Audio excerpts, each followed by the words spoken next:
This is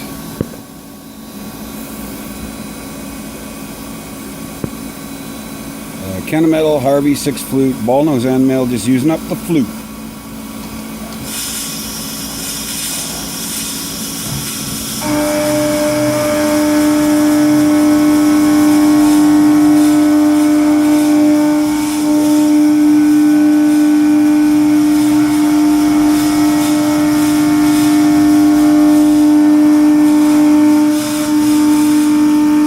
About 10 thou flute, maximum 150 swath.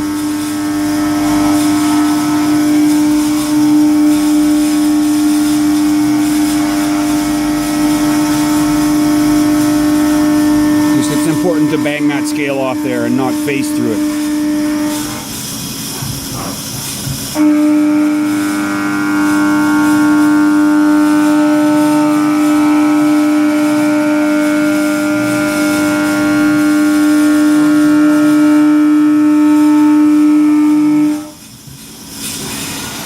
That was an, in quotation marks, chamfer. Just an edge break. This is an Iscar, or sorry, Iscar. Sorry, Ashley. This is an Ingersoll end mill. And it's working absolutely fantastic.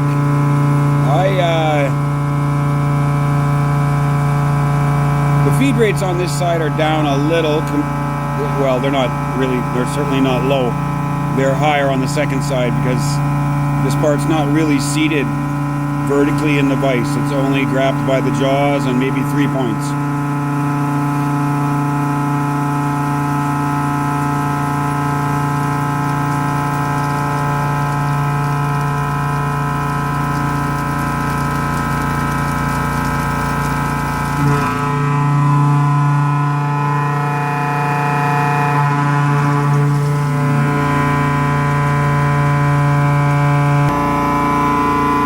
Incidentally, this tool lasts about 25 pieces, both sides dry, and it lasts 3 pieces wet. So take your pick. Anybody that's not dry milling at this point for roughing in any operation that's not rubbing is throwing money down the drain. And that also includes solid carbide with troughing, as you will see in the near future.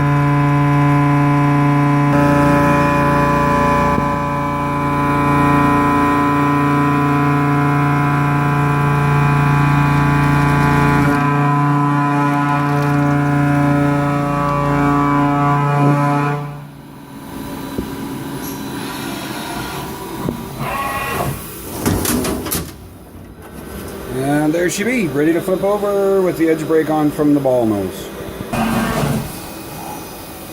And then the same basic operation to start on this side.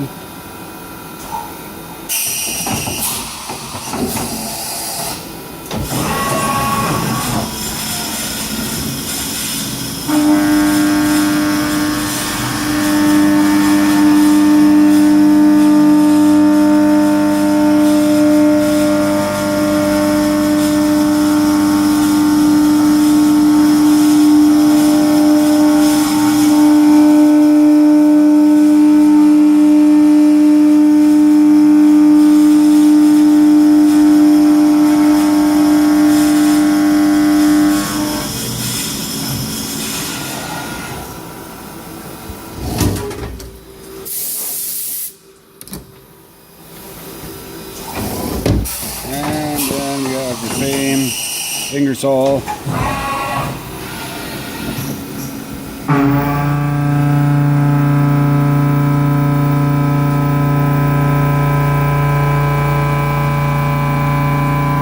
Now these inserts have a lot of pieces on them, so hopefully we're not going to film a flame out here.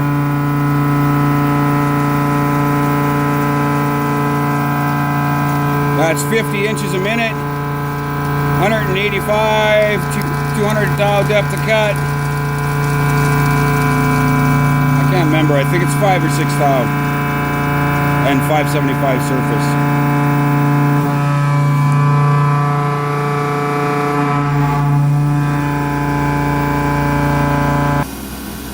Kennametal Harvey end mill, and it has done an unbelievable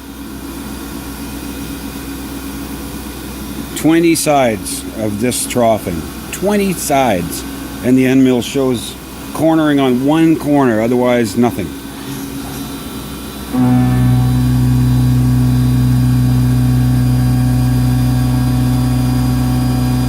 "40 inches a minute, 400 thou depth of cut. I think it's 500 surface feet and 3 thou rev, maybe? Listen to that.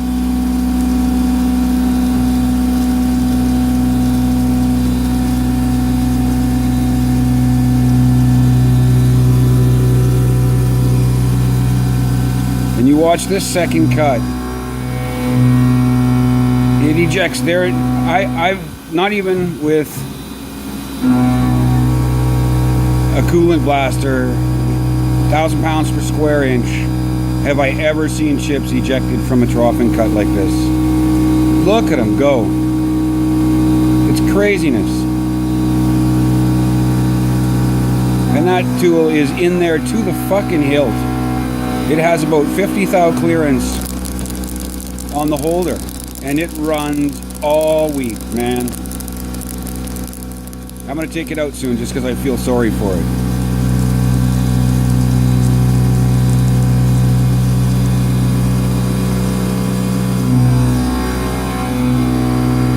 And now the cross cuts, and I think any machinist would have to agree with me that these are sweet cuts. Especially considering the life of this end mill. It's ridiculous. I mean, on the next set of roughing here, it's rise up roughing. It's a little harder on the tool. It's a little more herkety-jerkety. The tool only lasts, half as many pieces, but this tool will last. I don't know how long it'll last, to be honest with you. In the past, I've utilized the same end mill to do this operation as I have the other. Never really got an idea that, I always assumed it was the troughing that was killing the tool. And it wasn't. There she be. Now rise up roughing.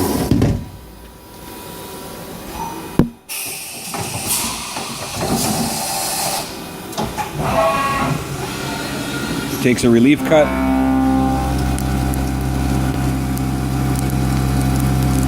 Taking a relief cut because there's actually some Z-axis plunging in the cycle behind the ears, and we're creating a tapered detail on the side of these parts so that we have a way to grab them for the next sequence to finish the long flat end there, that the side that's facing each other.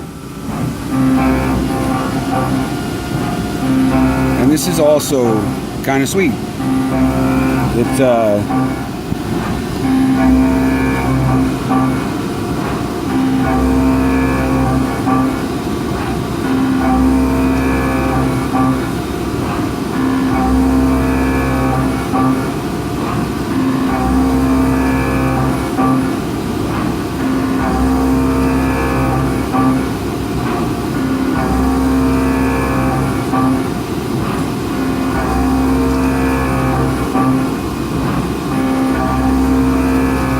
found on this sequence that if I'm into the part a little bit on the Z-axis engage, then I don't recut any chips, and I don't have to blow the chips out.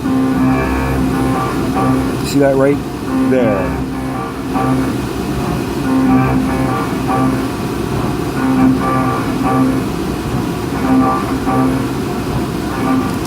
I can't remember the chip load, but that's about 80 inches a minute.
Okay.